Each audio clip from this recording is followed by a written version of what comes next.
Scene script. Have you ever wondered how the Roman Empire, one of the most powerful civilizations in history, came to be? Our journey begins in the distant past, around 753 years before the Common Era, with the founding of a small city on the banks of the Tiber River. This city was Rome, and its legendary first king was Romulus, a name that would echo through the ages. Legend has it Romulus and his twin brother Remus, abandoned at birth and raised by a she-wolf, decided to build a city. However, a disagreement over the city's location led to Romulus killing his brother and becoming the sole ruler. Thus, Rome was born, named after its first king. Rome, under the rule of its kings, grew from a small settlement into a burgeoning city-state. The city was ruled by a total of 7 kings, from the legendary Romulus to the despotic Tarquinius Superbus. It was under Superbus's rule that the seeds of discontent among the Romans were sown. In 509 years before the Common Era, led by Lucius Junius Brutus, the Romans expelled Tarquinius Superbus and vowed never to be ruled by a king again. The aristocratic families, known as the patricians, seized control, and the Roman Republic was born. A new era dawned for Rome, an era where power was shared, decisions were made collectively, and laws were passed by elected officials. But the Republic wasn't a democracy as we know it today. The patricians held most of the power while the common people, or plebeians, had little say. Over time, however, the plebeians fought for and won more rights. The Republic was a period of expansion, conquest, and growth. Rome's influence spread and it became a dominant power in the Mediterranean. Its armies, led by brave generals, won victories on distant shores, bringing wealth and glory back to Rome. Thus began the era of the Roman Republic, laying the groundwork for an empire. An empire that would change the world, leaving an indelible mark on history and shaping the course of Western civilization. In the heart of the Roman Republic, a figure emerged who would forever change the course of this civilization. His name was Julius Caesar. Born to a patrician family, Julius Caesar was not a stranger to politics. He started his political career as a prosecutor and quickly ascended the ranks thanks to his charisma, military prowess, and cunning strategies. His rise to power, however, was not without controversy. Caesar's military successes were crucial in propelling him to the forefront of Roman politics. He demonstrated his strategic brilliance during the Gallic Wars, where he conquered Gaul, extending the Roman realm to the English Channel and the Rhine. These victories not only brought him immense wealth but also the unwavering loyalty of his legions. But Caesar was not just a military genius, he was a reformer at heart. Upon his return to Rome, he implemented a series of reforms that touched all aspects of Roman life.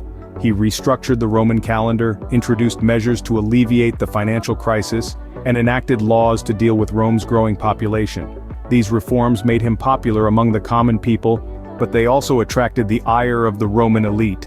In the year 44 BC, Julius Caesar was appointed perpetual dictator, a decision that did not sit well with many senators. They feared that Caesar was becoming too powerful, too popular, and that he intended to overthrow the Republic and establish a monarchy. On the Ides of March, a group of senators led by Brutus and Cassius took matters into their own hands. They assassinated Julius Caesar in the Senate House, believing that his death would restore the Republic. But the consequences of their actions were far from what they had anticipated. With Julius Caesar's death, the Roman Republic was in turmoil, setting the stage for the rise of the empire. In the chaos following Julius Caesar's assassination, a new leader emerged, Caesar's adopted heir, Octavian. Octavian, a name that may not ring as familiar as Julius Caesar, was nevertheless a pivotal figure in the formation of the Roman Empire. After Caesar's death, Rome was in turmoil, and a power vacuum ensued. The struggle for control was fierce, and the most notable contender was Mark Antony, a loyal ally of Caesar's. However, Octavian was not to be underestimated.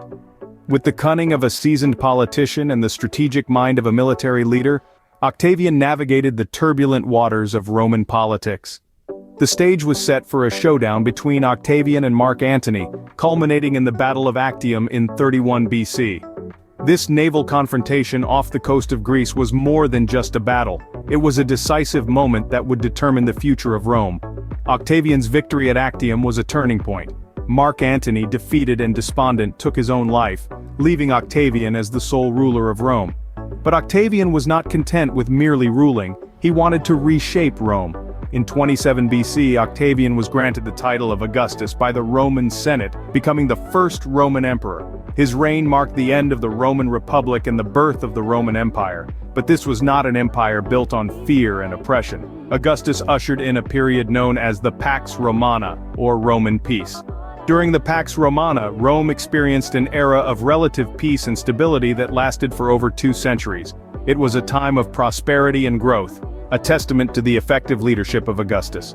He reformed the military, improved the infrastructure, and even initiated a cultural renaissance, influencing the arts and literature. And so, from the ashes of the Republic, the Roman Empire was born.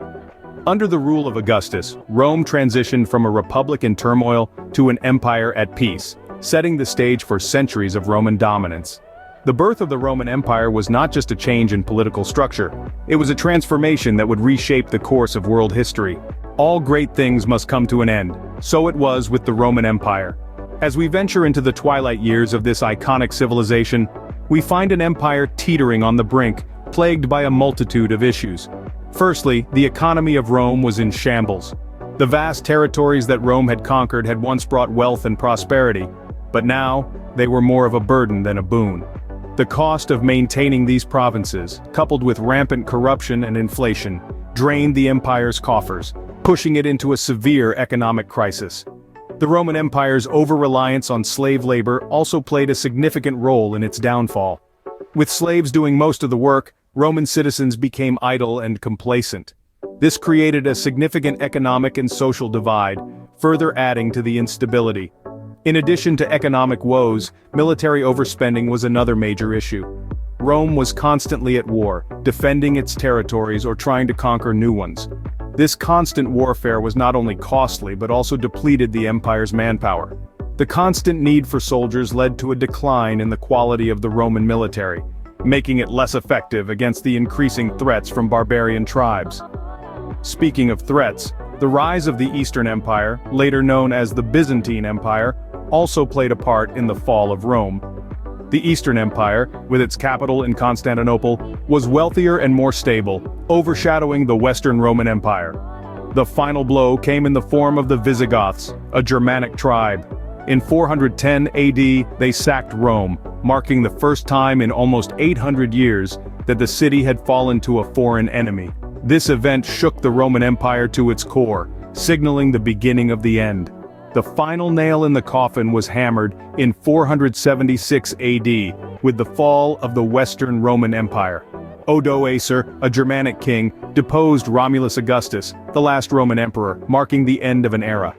The mighty Roman Empire had fallen, but its legacy would endure.